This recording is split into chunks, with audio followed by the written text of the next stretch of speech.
Hi guys, it's Nina from VR Focus. I'm joined by Weerasuriya. I'm the CEO of Ready at Dawn Studios and the creative director of the Echo franchise. So just quickly run us through you as a franchise, as a name, how you guys have been developing Lone Echo and get into Echo Combat Arena and all of this multiplayer shabazz. Sure.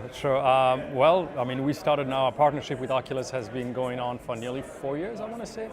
And we started off with this idea of changing the VR environment when it came to games, not only narratively, but mechanically, how you want to play games. And that's what really spawned Lone Echo and Echo Arena, which were the first two games that we came up with.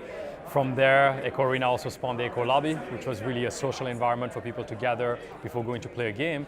And since our launch of the two games last year, we've been working on other stuff. We've already announced Echo Combat. We are actually showing Echo Combat here with a new map and a new mode. And also this is a big reveal of the next step in Liv and Jack's story in Lone Echo with Lone Echo 2. And all of that is basically kind of a big reveal for OC5.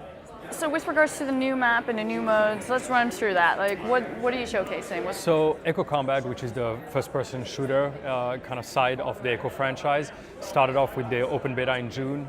We actually pushed through this the first map, which was Payload, and Payload actually gave you this the first mode. That was Payload, which is two teams vying to get one to defend their position, one to basically get a payload from one point to another in the map.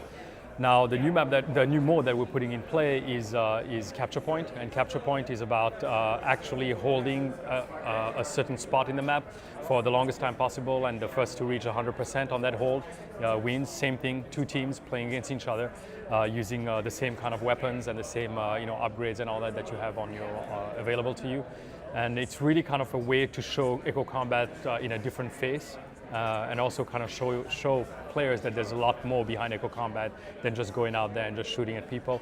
It really is going to basically build on those modes. The whole point of it, especially because they're social games, they're very much social games. It's about finding a team, finding friends, playing with each other. We really want to reinforce kind of the tactical nature of a lot of things that you do in Echo Combat. I'm supposing that was in the open beta, you were testing stuff out, or? Yes, we in the first open beta actually we only had the first mode, of course, and the open beta that actually is coming out right now with OC5. The second mode is available, and we're also happy to announce that Echo Combat actually is going to be launching on November 15th of this year. And how much is that going to be? It's going to be $9.99. In dollars? Yes, in dollars. That is good price. Yeah, it is. One thing that we wanted to do again, we always kind of strive to, especially with Echo Arena having been free, we kind of were very much debating, pushing the content out there to everybody. But we're planning on doing a lot actually for the franchise, and we also wanted as many players as possible to play the game rather than having this big price barrier.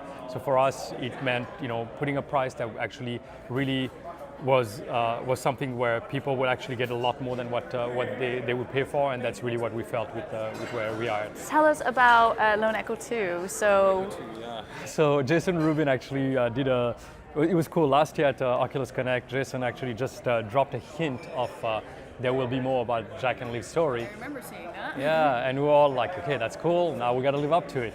But we're trying to finally live up to it. What we did here was first of all, announce Lone Echo 2. Lone Echo 2 is basically Liv and Jack's story that continues after the events of Lone Echo 1. Here at OC5, one of the things we wanted to do slightly differently than we've done in the past was we've always had demos for games, and I think we're all accustomed to seeing demos. You jump in, you play a little bit, and you kind of get an idea of what the game is going to be like. And in events like this at Announce, it's very hard to get the whole player base out there to actually experience it. Usually you experience it because an article is written about it and you see a video out there online. For us to do right by the players, which is ultimately who we do this for, we wanted the players to experience this at the same time as everybody who's going to be there at OC5. So we decided to create a trailer experience, which is still an experience that you're going to see in VR, but it's more of a passive experience that you're going to explore and experience in VR on the go, on Facebook 360. We're going to have a Rift version as well coming a little later. And it allows everybody day one, everywhere around the world, to download it and basically experience it first and foremost in VR. It's kind of a prequel, I would say almost a connective tissue between Lone Echo 1 and Lone Echo 2. And it gives everybody the chance to truly see that first step that we're going to show in the franchise as the ongoing franchise, at the same time as the people that are going to be there at OC5. So is there any more information about how long the game would be, or Not if yet. you're playing different characters, or Well, are you introducing new people, new things? There are going to be surprises. There are going to be new things. The story continues. That does involve us bringing different mechanics into play, things that we've had in the back burner that we wanted to do that we haven't done in the first game. Liv is back definitely as your companion. You are Jack, you play as Jack. That's one of the big things about Lone Echo, you know, that character that is this android that is almost human, that actually you play against this human character in the game, and that dynamic is very important to us. So we're going to be exploring a lot more of that, and it's going to go way deeper into that relationship between the two of them. But other than that, no, I can't really tell you much right now. But it's shaping up to be really cool. We're really excited about it. How difficult is it to balance out, one, a multiplayer esports type game, and then two, something that's very story character driven and it's sort of in the same locomotion realm, I suppose? Yes, absolutely. The locomotion realm is where everything's tied in. I think we work as a foundation in this kind of idea that the locomotion is what ties all of this together. There's the IP as well. There's part of the IP that permeates from one to the other. But for us, although we did Lone Echo and Echo Arena together in kind of one team that would just split up whenever they needed to make both games happen, one thing we did very deliberately this time around is that the teams have split up. There is a Lone Echo 2 team, there is a Echo VR team that's handling all the multiplayer and social side of it.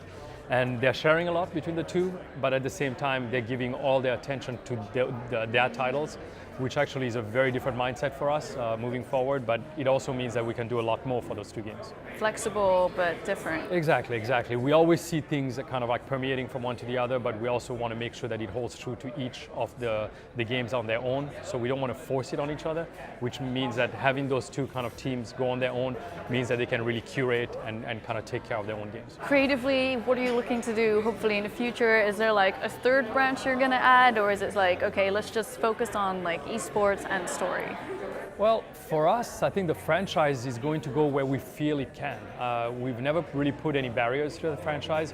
In the beginning, it wasn't even a franchise per se. It was one game, it was one story, it was one move and mechanic. We've built from there to make it what, I mean, very, very kindly, many of the Oculus people have said the first big franchise, the first big VR franchise, in the world. And we're very humbled by it. We're really happy that that's the way they see it. We are also kind of like pushing it like that. So we're looking to have not only Lone Echo, but Echo VR be part of this world. Echo Combat already, Echo Arena is also part of this world. Now Lone Echo 2 is going to be part of it. That's really 5 titles almost, on its own. We have ideas about where it could go. We have more ideas than we have people to make them happen. So for us, it's really a question of, first of all, delivering on what we have going on and then exploring what the players want to see, what we want to see. And we'll see. There's legs here, that we can basically stand on, and we hope to. And listening to the community. Absolutely. The community has been absolutely amazing. I have to tell you, that's one of the biggest gains that we've had, is having this community that embraced not only the game, but embraced us and communicated with us, and that's made us better developers and listening to what they want to see, and then really kind of make it a better experience for everyone. Fantastic. Well, I look forward to the launch, and I'm wondering if people get freaked out when they watch it on Facebook. Is there a space or a website that we can go to, social media, to find out more? Yeah, absolutely. So there's the official website. I think that is on oculus.com. If you go to the Oculus Home, or if you search for Lone Echo, and there's one website for all of the Echo VR games. And as I said, you'll actually be able to experience that 360 experience on multiple different platforms, whether it's on VR or on a cell phone, or on mobile or on PC. So we're really looking forward to actually having the franchise being viewed by a lot more people. Fantastic. Well, thank you so much for your time. Thank you. Head over to vrfocus.com if you want to find out more about virtual reality, and I will see you in the next video.